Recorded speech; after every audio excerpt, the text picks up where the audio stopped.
Good morning friends. पिछली video में हम लोगों ने point of intersection of lines के बारे में जाना था और उसके ऊपर कुछ प्रॉब्लम्स देखे थे। तो आज के इस वीडियो में हम लोग कॉन्करेंसी ऑफ थ्री लाइंस के बारे में जानेंगे। तो आज का टॉपिक रहेगा condition of concurrency of three line. मतलब सपोज कोई एक कोऑर्डिनेट ग्राफ पर तीन लाइन है जो किसी एक कॉमन पी पॉइंट से गुजरता है। तो इस कॉमन पॉइंट को ही हम लोग कॉन्करेंट पॉइंट कहेंगे। और कोई एक कोऑर्डिनेट ग्राफ पर दो या उससे ज्यादा लाइन अगर किसी कॉमन पॉइंट से पास होता है तो उस पॉइंट को हम लोग कॉन्करेंट पॉइंट बोलते हैं। तो आज हम लोग कोई एक कॉन्करेंट पॉइंट होने के जो कंडीशंस है उसके बारे में बात करेंगे। सपोज इस लाइन का इक्वेशन है L1 जिसे a1x plus b1y plus c1 equals to 0 इससे डिनोट किया गया है। ये सपोज L2 है, इसे a2x plus b2y plus c2 इससे डिनोट किया गया है। और सपोज ये है L3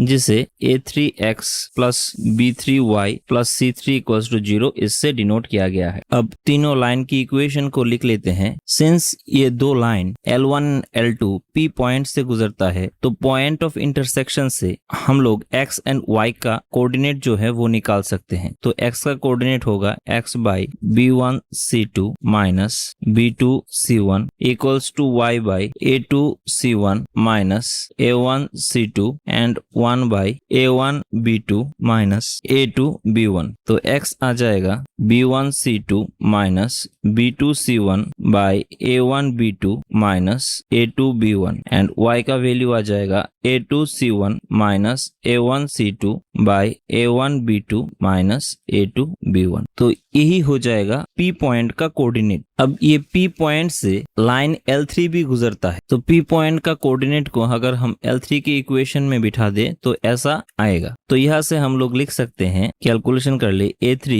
b1 c2 minus b2 c1 plus b3 a2 c1 minus a1 c2 plus c3 a1 b2 minus a2 b1 equals to 0। तो ये जो इक्वेशन आया इसको अगर हम डिटर्मिनेंट फॉर्म में लिखे तो हो जाएगा a1 b1 c1 a2 b2 c2 a3 b3 c3 equals to 0। और यही हो जाएगा concurrency, condition of concurrency of three lines. इसे एक और ऑल्टरनेटिव फॉर्म में भी रिप्रेजेंट किया जा सकता है। सपोज L1 सिमिलर है a1x b1y and c1 equals to 0, L2 a2x b2y plus c2 equals to 0 and L3 a3x b3y and c3 equals to 0। Suppose λ1 λ2 and λ3 कोई एक कांस्टेंट है, नॉट ऑल 0, तब हम इसको अगर कॉन्करेंट हो जाए 3 पॉइंट तो λ1 L1 plus λ2 L2 plus λ3 L3 equals to 0 ऐसे भी इसको लिख सकते हैं। मतलब ये हो जाएगा λ1 a1x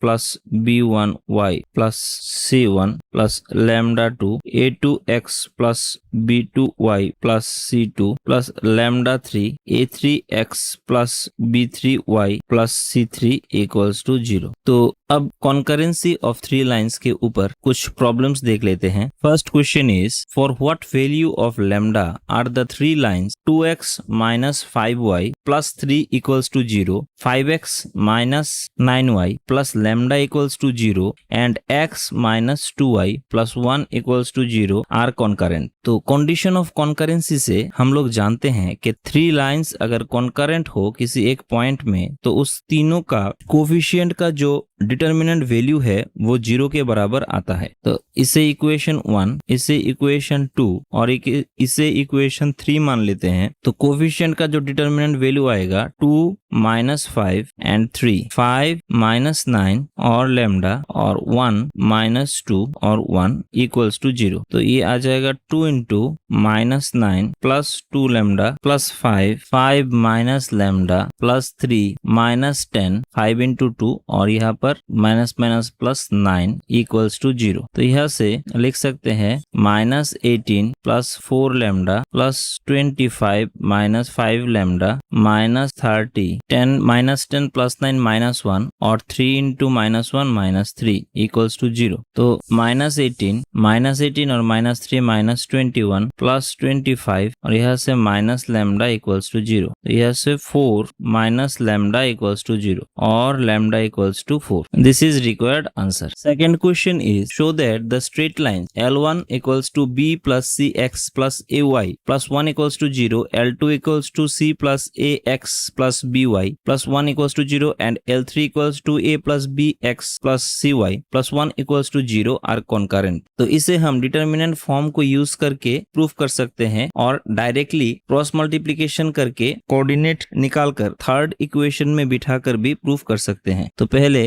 L1 को इक्वेशन 1, L2 को इक्वेशन 2 एंड L3 को इक्वेशन 3 दे देते हैं। तो डिटर्मिनेंट फॉर्म में लिखे तो यहाँ से हो जाएगा B plus C A and 1, यहाँ से हो जाएगा C plus A B and 1 and A plus B plus C and 1। इसका वैल्यू अगर 0 आए तब हम बोल सकते हैं कि ये तीनों लाइन कोई एक पॉइंट पर कॉन्करेंट होगा। तो डिटर्मिनेंट का जो प्रॉपर्टी है वो यूज कर लेते हैं B plus C plus A, C plus A plus B and A plus B plus C। यहाँ पर A B C जैसा है रहने दे 1 प्लस 1। यहाँ पर जो प्रॉपर्टी हमने यूज किया वो है C1 dash equals to C1 plus C2, मतलब कॉलम 1 के साथ कॉलम 2 ऐड कर दिया। अब यहाँ से कॉलम 1 में A plus B plus C आ गया तो इसे कॉमन ले ले A plus B plus C। तो यहाँ से आ जाएगा 1 1 एंड 1, यहाँ पर A B एंड C और यहाँ पर फिर से 1 1 1। अब A plus B plus C और 1 माइनस 1 1 माइनस 1 1 माइनस 1, यहाँ पर A B C जैसा रहने दे और यहाँ पर 1 1 1। फिर से हम लोगों ने जो प्रॉपर्टी यूज किया C1 डैश को C1 माइनस C3 कर दिया, मतलब कॉलम 1 से कॉलम 3 को माइनस कर दिया। तो यहाँ से आ गया 1 A plus B plus C 0 0 0 और A B C 1 1 1। अब डिटर्मिनेंट में कोई एक रो और कोई एक कॉलम अगर पूरा 0 हो जाए तो इसका अल्टीमेट वैल्यू जो आएगा वो 0 के बराबर ही आ जाएगा। तो A plus B plus C into 0 equals to 0। तो हम लोगों ने देखा कि डिटर्मिनेंट फॉर्म का जो वैल्यू आया कोफिशिएंट का इन तीनों लाइंस के वो 0 के बराबर आया। तो यहाँ से हम लोग बोल सकते हैं कि 3 lines are concurrent, hence proof. Third question is if the 3 lines ax plus a square y plus 1 equals to 0, bx plus b square y plus 1 equals to 0 and cx plus c square y plus 1 equals to 0 are concurrent, then show that at least 2 of 3 constants A, B, C are equal। तो तीनों line को concurrent बताया गया है। तो आप लोगों को दिखाना है कि A, B, C कोई 3 कांस्टेंट में से, इन तीनों कांस्टेंट में से कोई 2 कांस्टेंट का वैल्यू मस्ट बी इक्वल होगा। तो पहले तीनों लाइन का इक्वेशन लिख लेते हैं। ax plus a square y plus 1 equals to 0, bx plus b square y plus 1 equals to 0 and cx plus c square y plus 1 equals to 0। इसे equation 1, इसे 2 और इसे 3 दे देते हैं। अब इक्वेशन 1 एंड 2 को सॉल्व करें तो हमें मिलेगा x equals to -1 minus a square y by a। तो इसे इक्वेशन 2 में बिठा दे तो आ जाएगा b -1 minus a square y by a plus b square y plus 1 equals to 0। तो यहाँ से कैलकुलेशन में लिख सकते हैं minus b minus a square b y plus a b square y plus a equals to 0। तो यहाँ से लिख सकते हैं a माइनस b और यहाँ से a b को कॉमन ले लें y को, तो यहाँ से आ जाएगा b minus a equals to 0। तो यहाँ से a b y और b माइनस, ये राइट हैंड साइड में चला जाए तो ये भी हो जाएगा b माइनस a। तो b माइनस a कैंसिल हो जाएगा और y इक्वल्स टू आ जाएगा 1 बाई b। अब इसको यहाँ पर बिठा दे तो हो जाएगा x equals to -1 minus a square into 1 by A B by a और a स्क्वायर कैंसिल हो जाएगा तो रह जाएगा 1 plus a by B by a। तो माइनस इसे लिख सकते हैं b प्लस a और नीचे चला आएगा a b। अब इस x एंड y की जो वैल्यू आया उसे हम इक्वेशन 3 में बिठा दे तो होगा c into a minus B by A B plus C square, y का वैल्यू आया 1 by A B plus 1 equals to 0। तो यहाँ से हम लोग लिख सकते हैं minus A C minus B C plus C square plus A B equals to 0। तो minus A C plus A B और यहाँ से C square minus B C equals to 0 लिख सकते हैं। अब यहाँ से a को कॉमन ले ले तो हो जाएगा b माइनस सी और c को कॉमन ले ले तो हो जाएगा c minus b equals to 0। लिख सकते हैं a into B minus C, एक माइनस कॉमन ले ले तो c into B minus C equals to 0। तो यहाँ से लिख सकते हैं b माइनस सी और a minus C equals to 0। तो either b minus C equals to 0 और b इक्वल्स टू c और a minus C equals to 0 और a इक्वल्स टू c। मतलब यहाँ से प्रूफ हो जाता है कि तीनों में से कोई दो का जो वैल्यू होगा वो मस्ट बी इक्वल हो जाएगा एंड हेंस प्रूफ। तो आज हम लोगों ने